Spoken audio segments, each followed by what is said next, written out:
Okay. Well, thank you all so much for coming today.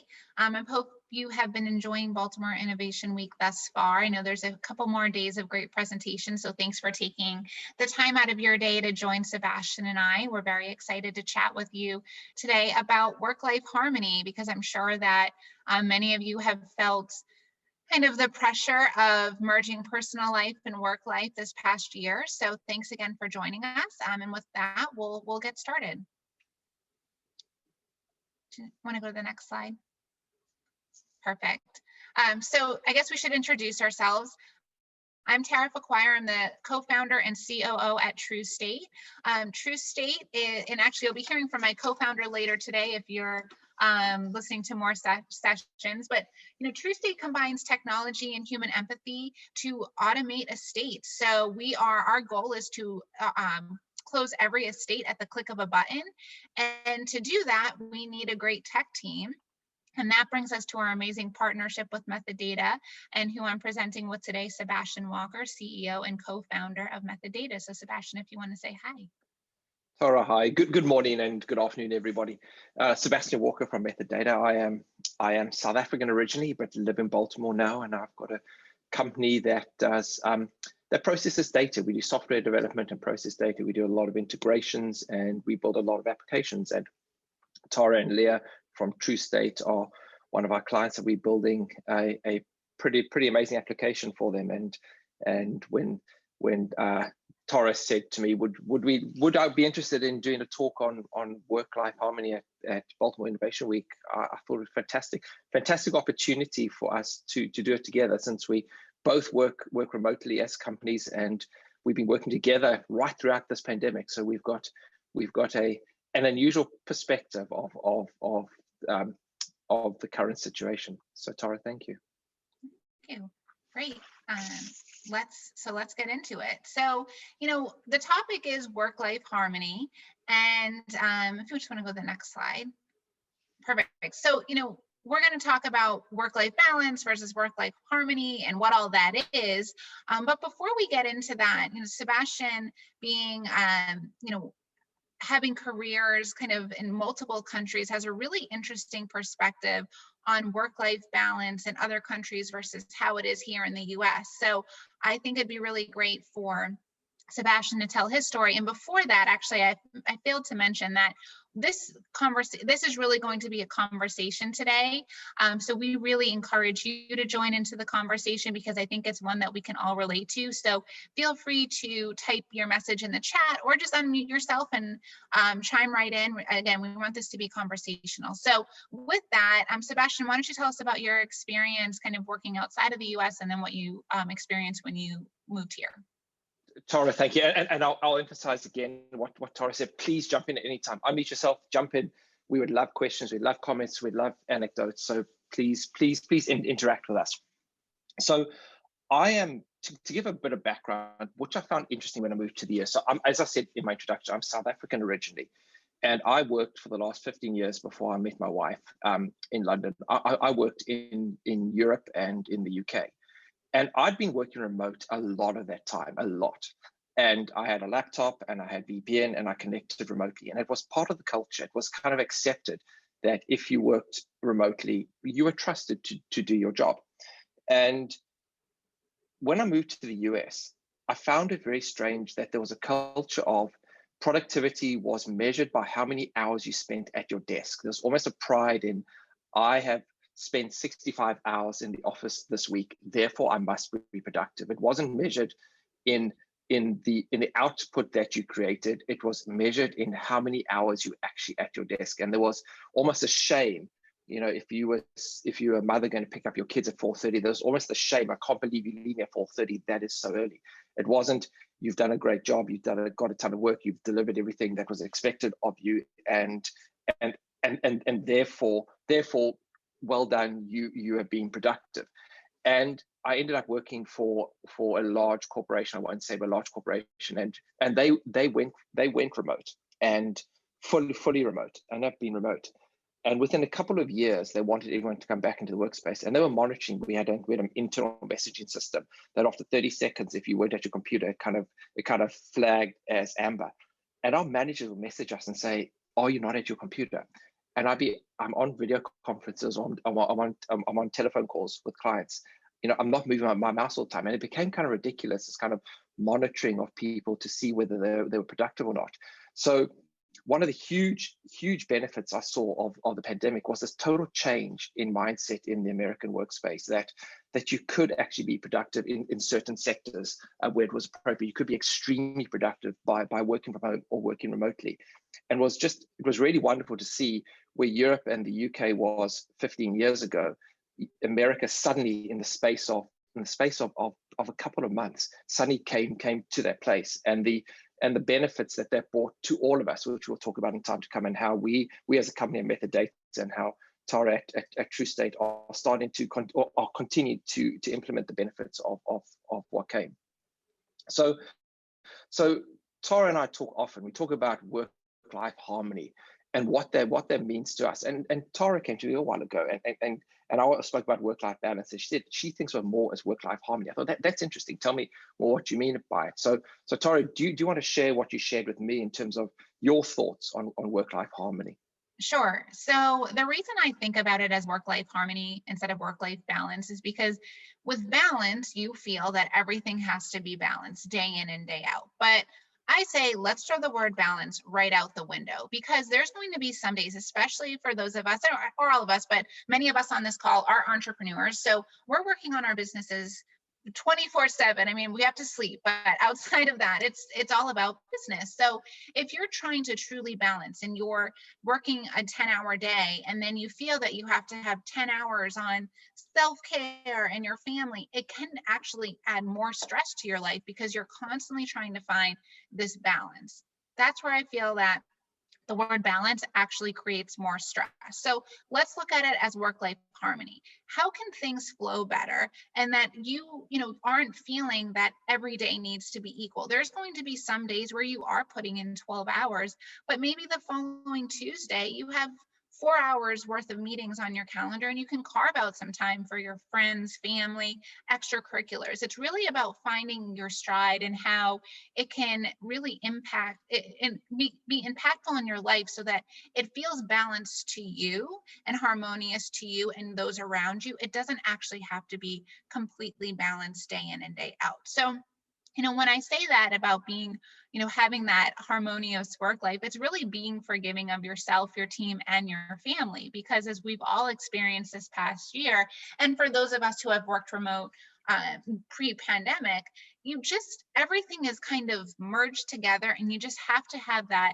mindset of, not everything's going to be perfect, not everything's going to be balanced. So let's be forgiving of each other and realize that we're really trying to do the best we can, whether that's yourself, your spouse, or whoever.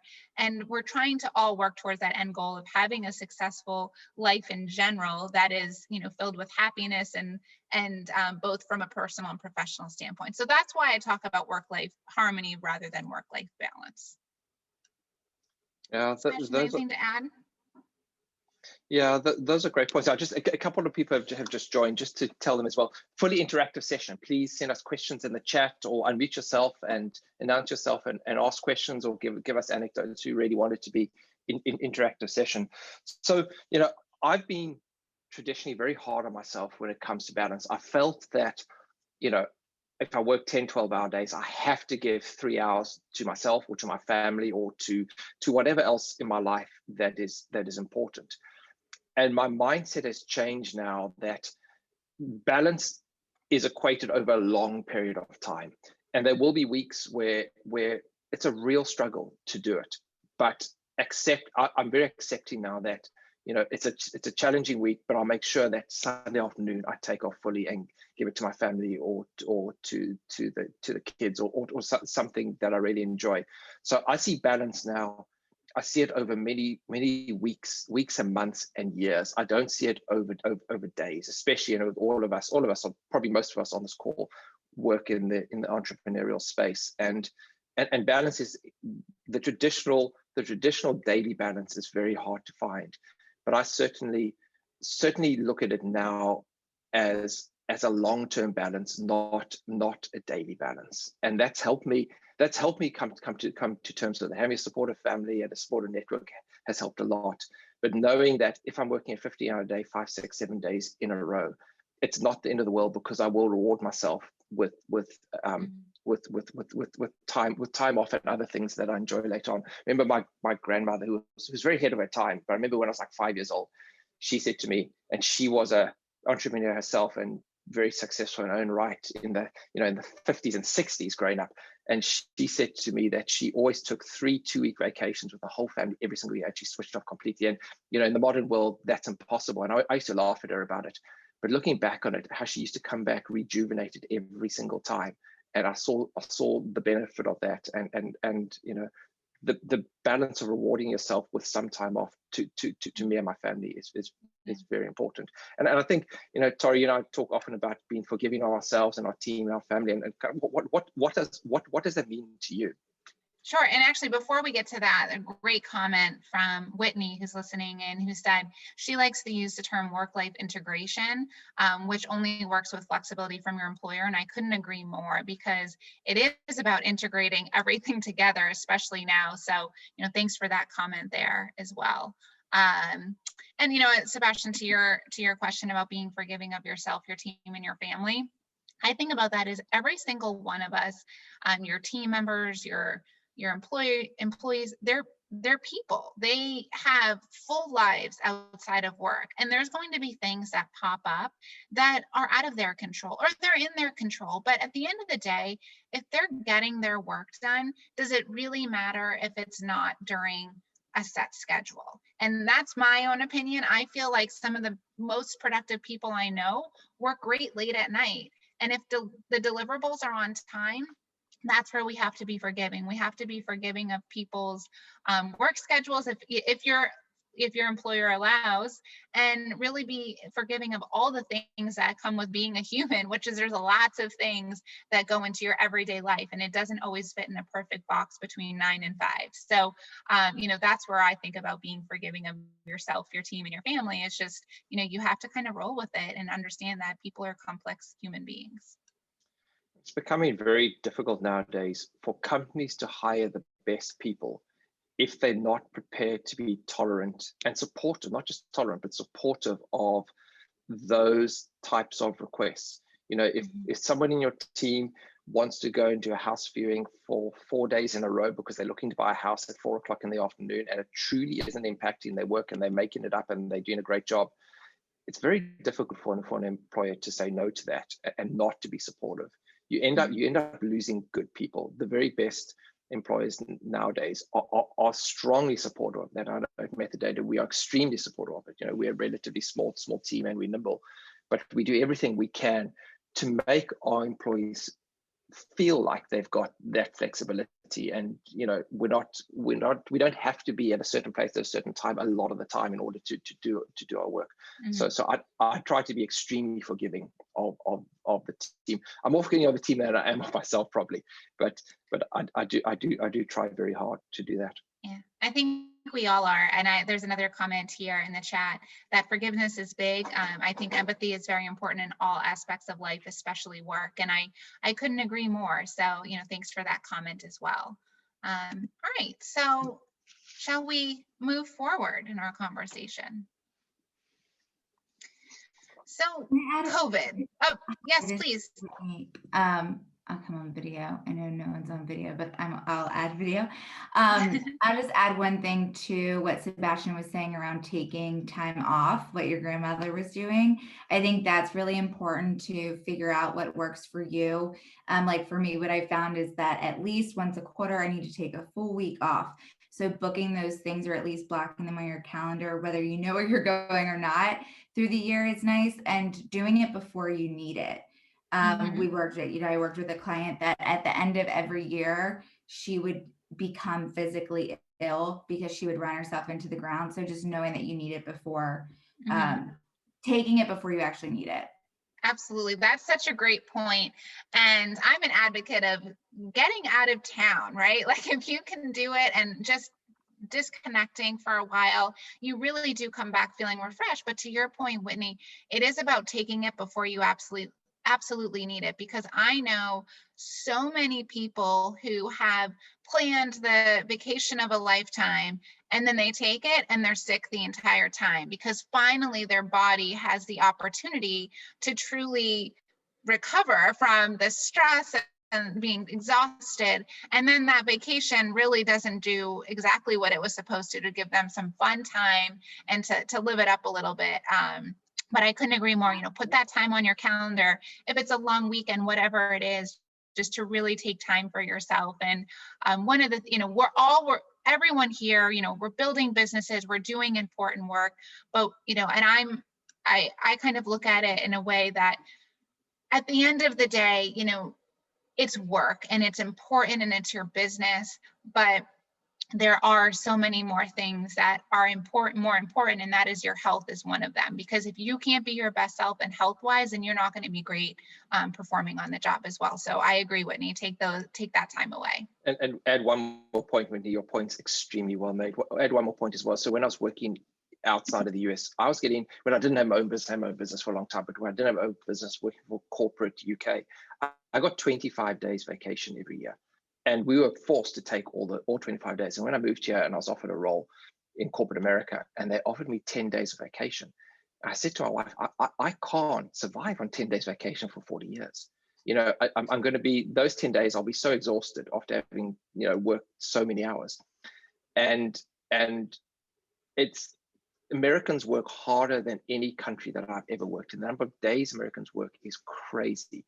And I do, as entrepreneurs, we work probably more hours than anybody else. But taking that time off, and your point's so well made, that if you've burnt out by the time you go and take a vacation, even for a few days, and you end up just recovering physically from that time, then it's not really a vacation. So your point on timing is very well made. Mm-hmm. Absolutely. So, with that, COVID, right? So it seems like we're kind of coming out of it, which is a good thing.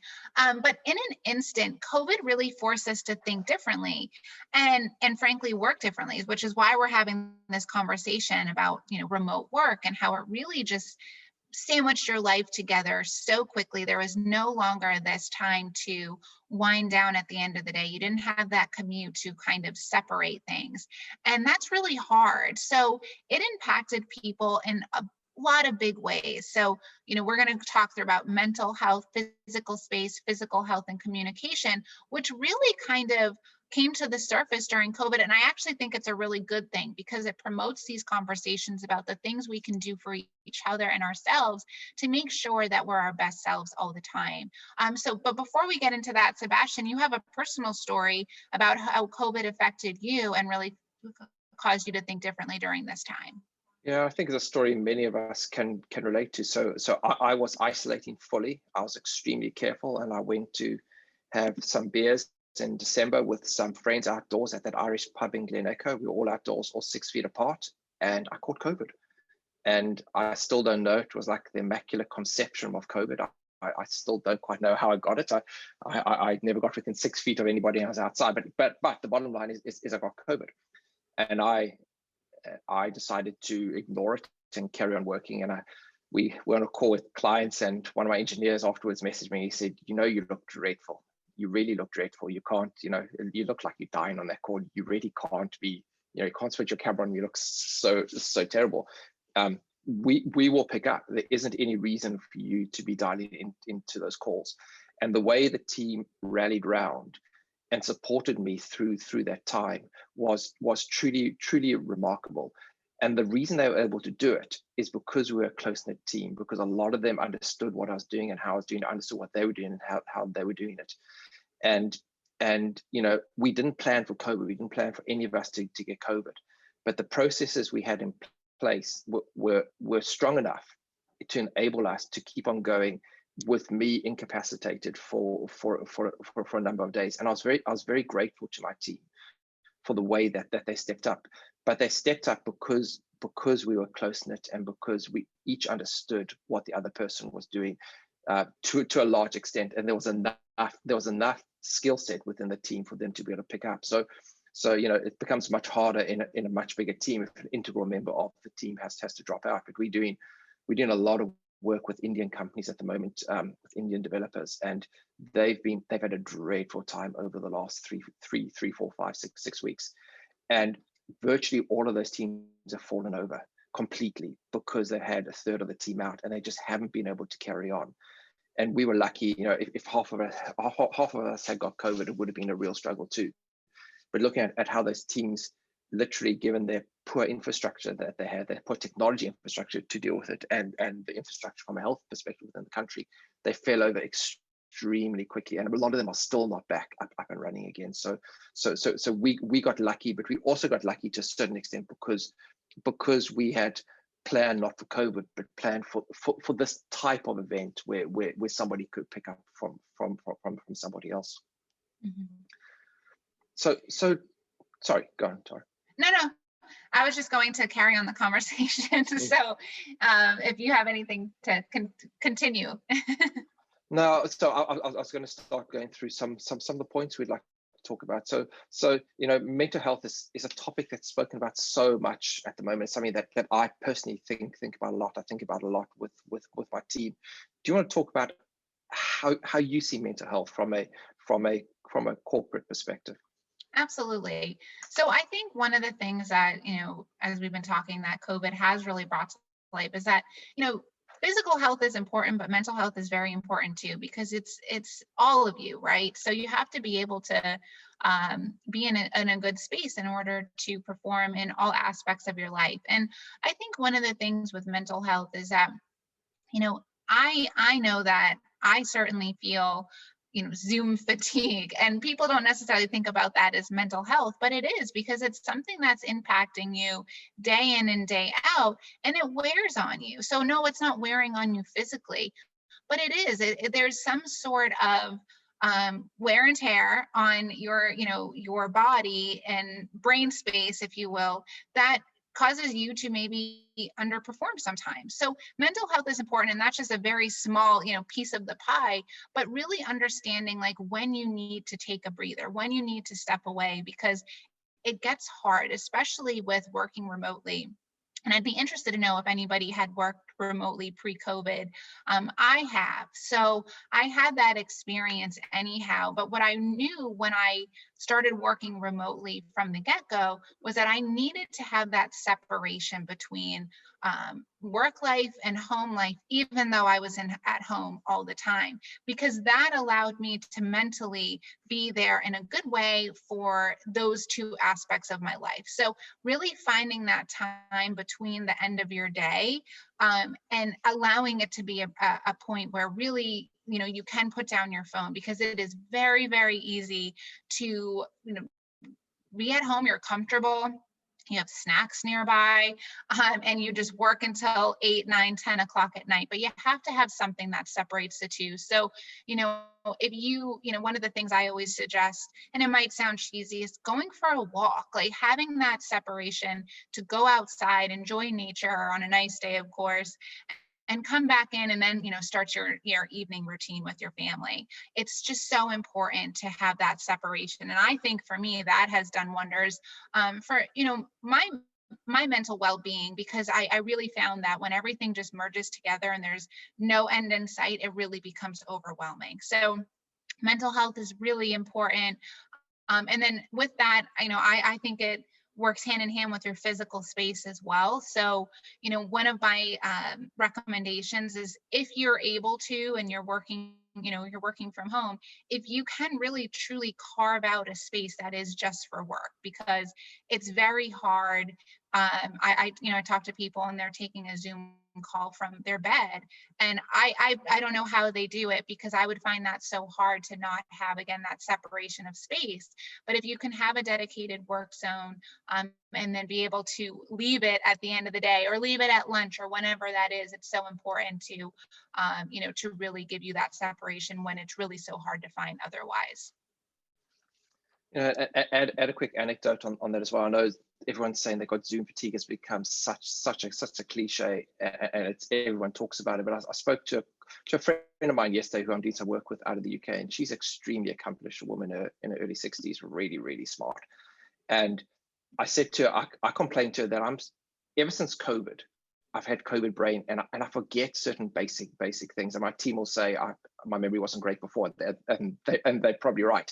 But I forget certain basic things that I felt like I never forgot before. And I mentioned it to her, and she said she hasn't had COVID, but she's starting to have exactly the same thing. And she puts it down to the number of hours that she sits in front of a computer without stimulation, not seeing colleagues, not seeing friends, not going out. And she literally is in front of a computer looking at a Zoom screen 10 hours a day. And she's noticed her mental capacity drop significantly over the last 12 months. And so I'm starting to think, and more people have started to say this to me, you haven't had COVID. I'm starting to think more and more that the staring at a screen 12 hours a day is actually affecting my brain function, that I'm just not remembering stuff like I used to because of the lack of stimulation that I get. And so that's why my physical environment is really important to me when I work. I make sure that I've got a proper setup in terms of lighting, that I've got a decent sized screen, that I've got the best view I can have out the window, that the room looks as nice as I can, because that is my space 10, 12 hours a day. So I try to make it as enjoyable as I can for myself. And then the other thing that is so important to us as a company is how we communicate to our teams. Now, we're a relatively small company, but I speak to everybody in the team every single day. As a company, we get together, we have a 10-minute sprint first thing every morning, and we understand what everybody's doing for the day. We understand all the blockers everyone's got, and then they go off and do their jobs. And we speak during the day if we need to, but I try to make sure that every single day we at least have 5 to 10 minutes together, so that everyone feels they're part of that team. And it becomes harder as the team gets bigger and bigger. But truly, first thing in the morning, everybody gets up and we have that 5-10 minutes, and everyone's set for the day. So I try to up the level of communication that I would have done if we'd been in the office every day. And I'm assuming you are doing something similar. Yeah, we are. But one of the things that I, just want to share from a leadership perspective that I hear often from, well, not necessarily our team, which is a good thing, but from others that I speak to, that, there is this, I don't know, fear is not the right word, but if they miss a call or they miss a Slack message or, don't respond to an email right away, that it's a negative against them because they are home and they are near their computer, and shouldn't they be accessible all the time? And I say no. Like, you shouldn't be accessible all the time, because if you were in an office building, you wouldn't be accessible all the time. You might be chatting with a colleague about a new project you're working on. You might be at lunch. Like, those are all things that you have to realize that those still hold true even if you're working from home. So with communication, it should be often if it's necessary, but also you can't expect from a leadership side that all of your team is going to be accessible all the time, because, well, they're working from home. What else could they be doing? So I think, we really need to shift our mindset for those of us who are managing teams to understand that, yes, people are working from home. Yes, they might be right in front of their computer, but they can still very easily miss a call. And it does not mean that they're not being productive. It just means that, maybe they're talking to somebody else, or does it matter that they missed the call at all? So, when you're communicating with your team, I think, you have to have that open mindset of communication is key, but just because somebody is not in the office doesn't mean that it has to be more so than it would be if you were down the hall from them. So that's kind of my 2 cents on communication. Fantastic. I'm conscious of time, so 15 minutes left. Yes. We've got two more slides to go to, which hopefully have some points that people can take away. So I want to talk about what we're doing to maintain a post-COVID company culture that puts our people first. So we have now gone 100% remote. We are going to make an effort. We've got employees all over the world, but those that are based in and around DC and Northern Virginia, we are going to make an effort once a month to get together and spend some time together. But we are now committed to being 100% remote business. And Tori, you were remote originally, and you continue to remain that way, don't you?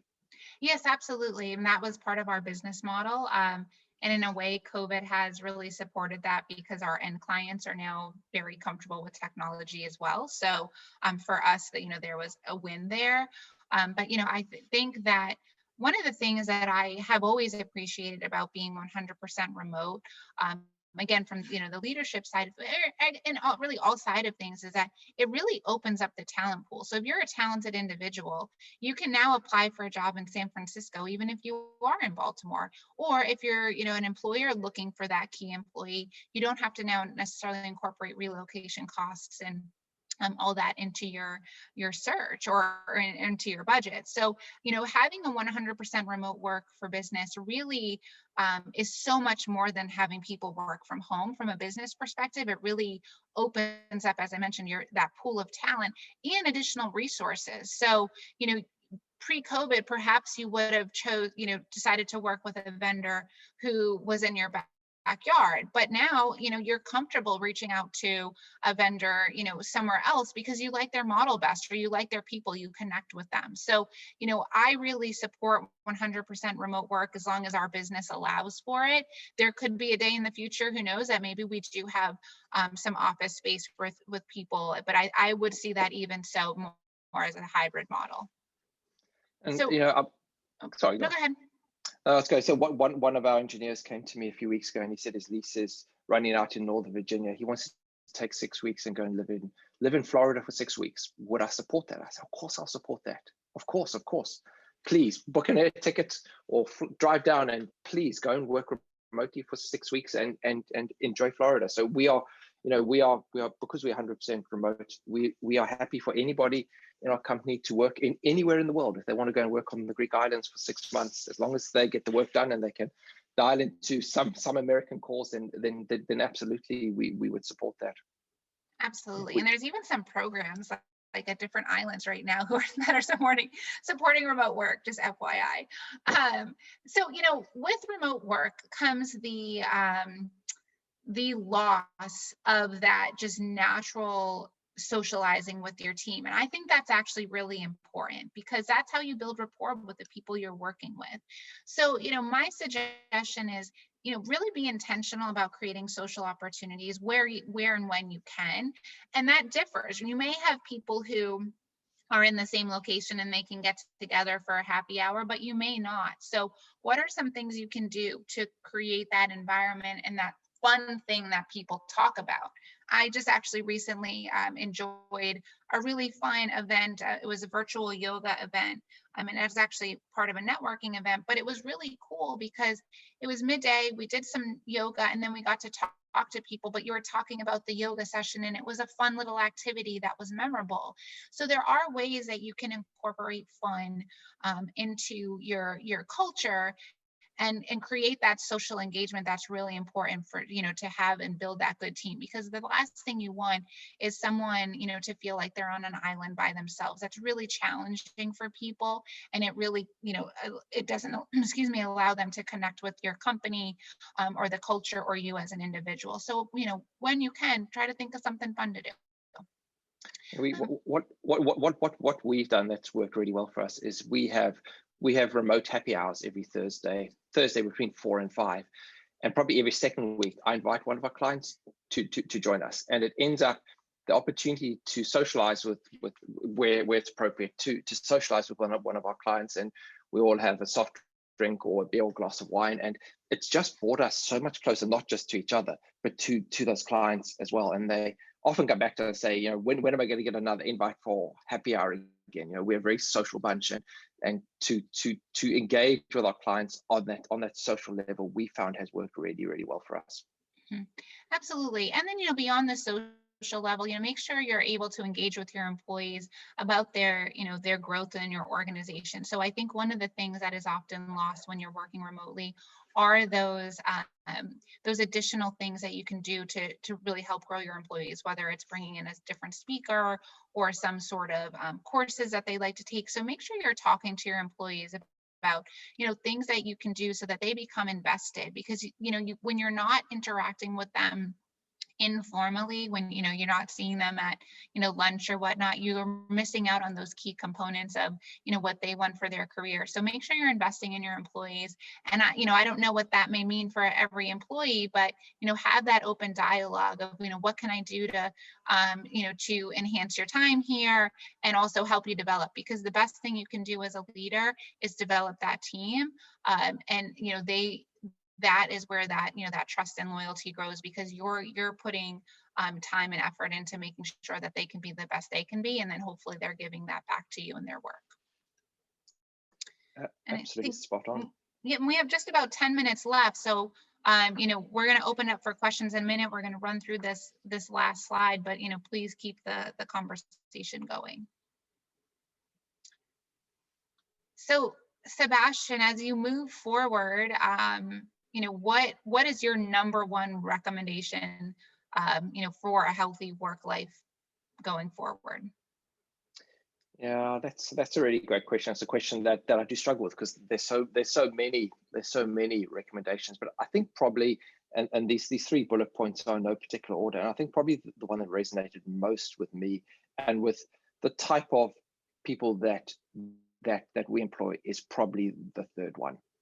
Truly give the freedom and flexibility for people to work where they want, when they want, how they want, as long as the work's being done. Treat them like adults. I believe in fully treating people like adults until they prove me otherwise. And we've never had anybody take advantage of giving complete freedom. We don't give unlimited vacation, etc. But if we did, I felt people would take less vacation than they do at the moment. So, if anything, my team takes less vacation than they've actually got allowable to them. And I constantly push them. You've got a lot of vacation. Please, you must take it. You need to recuperate. You're going to get burnt out. And because we're a happy team and because we're close and they feel they don't want to let the team down, they constantly push back to me and say, no, it's okay. I don't need the vacation. No, you guys have to take the vacation. It's really important to take that vacation. So I think we truly do fully embrace people's choice, to treat them like adults, embrace their choices. And as a result, I feel, I've got no counter narrative otherwise, but I feel that we get fantastic loyalty, and we get people that are much happier, mental health, physical health, much better, and more productive than they would have been if we were policing them, saying you've got to be in office and you've got to be here between a certain time. Which of these 3 recommendations is most important to you? For me, it's really building in that appropriate daily wind down time. That's my, personal choice, because it's something that is so helpful in my own life. Taking that step away from your desk, putting your phone down for a little bit, going outside, doing some sort of activity that you truly enjoy. During the, not so nice days when it's colder or rainy, or just it doesn't feel like a great day to go outside. One of the things I do, oddly enough, is I like to I use coloring books and I color, because it's just, for 25 minutes, it's just this full mental release of something you're not even thinking about, but you're just coloring away. And then you can put that down and you feel like, okay, you've had this nice separation of your work day, and now you can go cook dinner or whatever you need to do. But, there's so many little things that you can do to just really separate the day. And I think that that's what I've heard from a lot of people, is that without that commute, they don't really know how to do that. So if you can build that into your day, or, help your team build it in for them, and encourage that just because they're working from home, if you email them at 8:30 at night, it does not necessarily mean that you need a response at 8:30 at night. So, encourage that conversation, encourage them to take a step away, and really wind down. Absolutely. So I'm conscious of time. We've got 5 minutes left. I really open it up to comments and questions from people. Thank you for those who wrote some nice things in the chat throughout the conversation. I see here that Whitney posted a study that shows data supports that with taking breaks, you are more productive, which I couldn't agree more.